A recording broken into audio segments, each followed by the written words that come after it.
The New England Patriots just got a huge boost heading into the Miami Dolphins game. Let's talk about it. My name is Aaron. On the daily Patriots content, don't miss out. All you got to do is subscribe, notification bell, boom, hit the like button. First part of the episode, we're going to be jumping into what is huge for the Patriots, what's good coming out of Miami, heading to Miami, what's going to be good for the Patriots as well. At the end of the episode, we're going to be talking about Terrell Williams, Jabrill Peppers, a couple different things, so don't miss out. Stay with us. First and foremost, huge boost for the Patriots. We kind of touched on this the other day. We know Cole Strange, strangely enough, I'll be here all week, was added to the Miami Dolphins. That was rough. That was a dad joke. Data 3 right here. All day, baby. Regardless, Cole Strange added to the Miami Dolphins. You know they're in panic mode when they're picking up a player like Cole Strange. But we didn't really dive into the issue at hand. Issue at hand is this. James Daniels, right guard, going on the IR, so going to be out for a month. Then we look at right tackle Austin Jackson. He is not ruled out against the New England Patriots, but if so, his second string has been working with first team, taking those first team reps just in case. So there's a huge potential that this right side is second string. Ideal for the Patriots, not ideal for the Dolphins. Now, more specifically, as we dive into it, what we need to look at is this.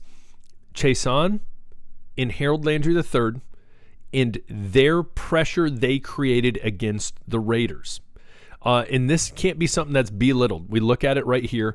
We look at Harold Landry. All of his sacks were off the left side. And then Chason was half a sack off the right side. Now, Harold Landry, Keon White, they all played the right side. They mixed it up a little bit. But Landry, all of his big pressures coming off that left side. What does this mean? Again, the Patriots need to put players in positions to get into the backfield. Scheme set up, blitz concepts that are really going to disrupt this right side. I think that is something you are going to see. There is a huge potential there that Harold Landry III has another big week of sacks. I think that's a no-brainer. Looking into this would only be a huge boost for this team. Again, looking at what happened with the Indianapolis Colts and the Miami Dolphins, the Colts absolutely just pantsing the Miami Dolphins, making them look rough. And we talked on the backside of the ball where, hey, when they take away that first read from Tua, he goes into panic mode.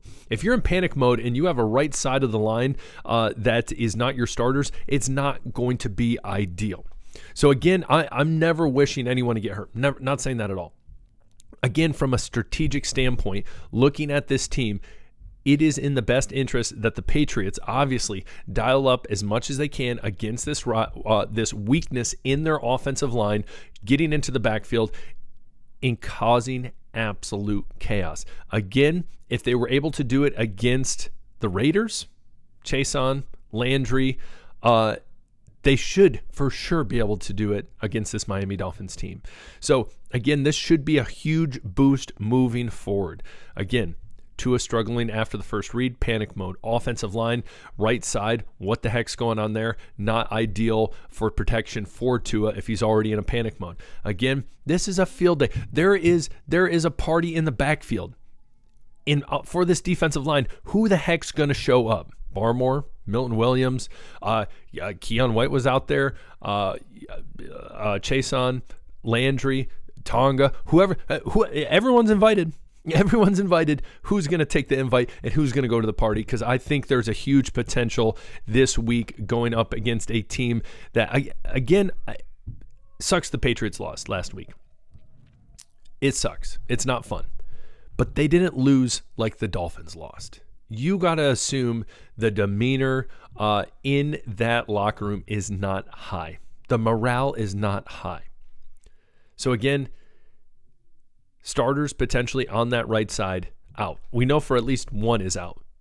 But moving forward, what will that look like? Again, this is a boost for this defensive front, and I think it's going to be a huge game. Comment below. Tell me what you think. Would love to hear from you guys, but I'm very optimistic on that. Very optimistic on winning the trenches defensively. Now, I know a lot of you are going to say, Aaron, that's fine and dandy. That's great.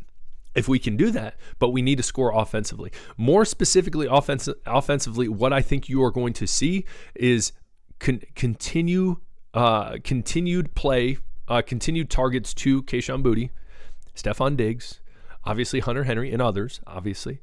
But I think you're going to see a more balanced run attack. And Mike Vrabel even talked about that. It needs to be more balanced. We scroll up here, and you look, there was only 18 rushing attempts.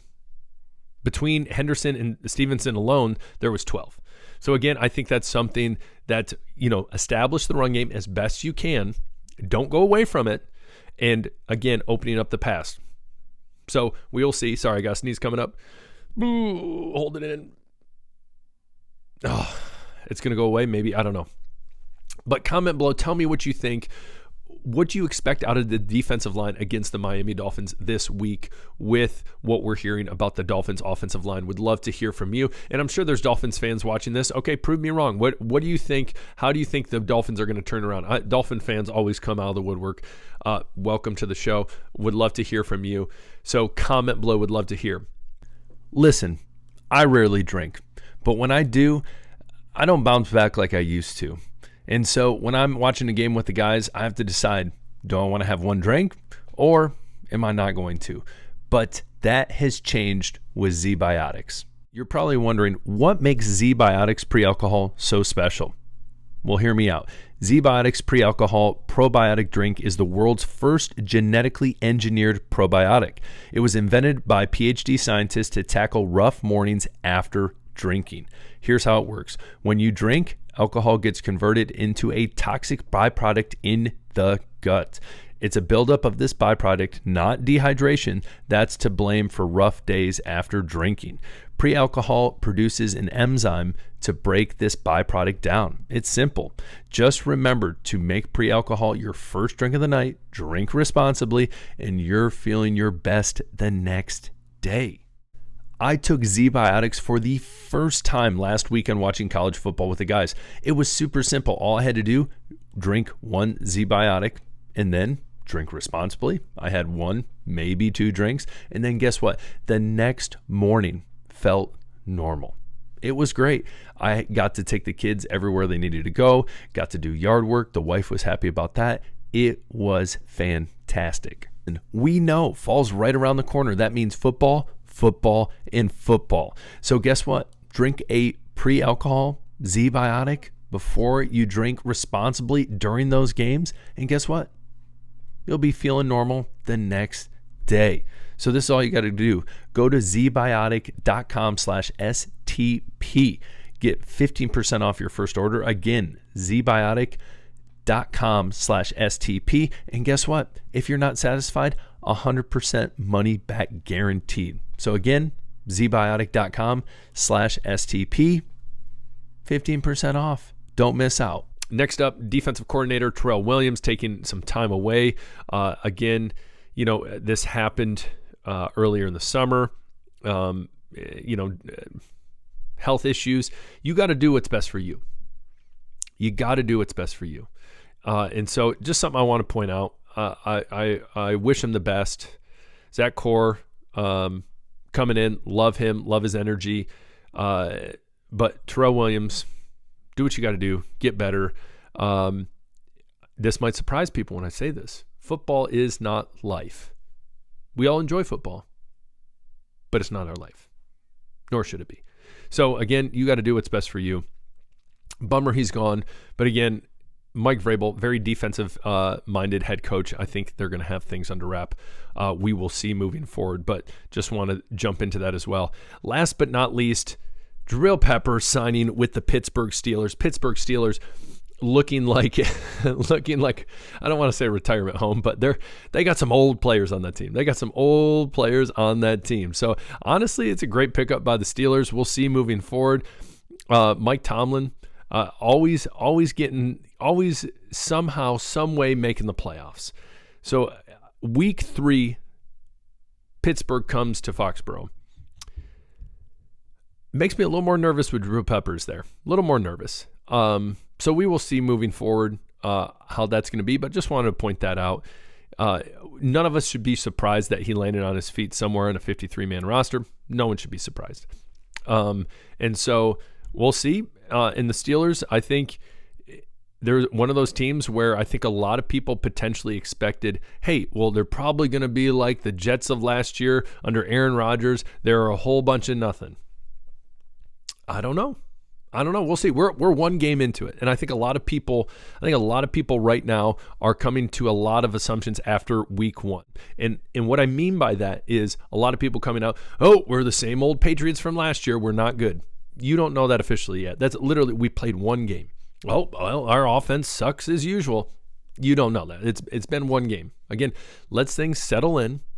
Let's see how we adjust. Let's see how we move on with playing Miami. And then I think you can continue to get better assessments as we get some games under our belts.